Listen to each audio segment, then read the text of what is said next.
আসসালামু আলাইকুম। চলে আসলাম নতুন আরেকটা ভিডিও নিয়ে আপনাদের মাঝে। তো চিংড়ি মাছ দেখেন, চিংড়ি মাছগুলো ভেজে নিলাম সব কিছু। কাঁচামরিচ, কাঁচামরিচ, টমেটো কেটে নিলাম। তো চিংড়ি মাছের টমেটো দিলে টেস্টটা একটু ভালো আসে, সেজন্য টমেটো দিয়ে চিংড়ি মাছ আমি সবসময় বোনা করি। তো দেখেন বড় বড় চিংড়ি মাছ আমি কিন্তু আজকে পাতিলে রান্না করতেছি, লোয়ারিতে করতেছি না। দেখেন সবগুলো মশলা ভালো করে কষিয়ে নেব।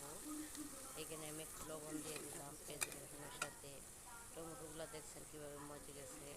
এখন এ পর্যায়ে আমি হলুদ দিয়ে দিলাম অল্প করে, ধনিয়া বাকর দিয়ে দিলাম অল্প করে, সব কিছু নেড়ে ছেড়ে নিচ্ছি ভালো করে। এই যে চিংড়ি মাছগুলো ভেজে করে রেখেছিলাম, তো এখন চিংড়ি মাছগুলো দিয়ে দেবো। ভালো করে কষিয়ে নিচ্ছি, কাঁচামরিচ দিয়ে দিলাম, এ পর্যায়ে চিংড়ি মাছগুলো দিয়ে দিলাম। সব কিছু দিয়ে ভালো করে নেড়ে ছেড়ে দিয়ে অল্প করে একটু পানি দিয়ে দিলাম যাতে ভালো করে হয়। এই যে আমার রেডি।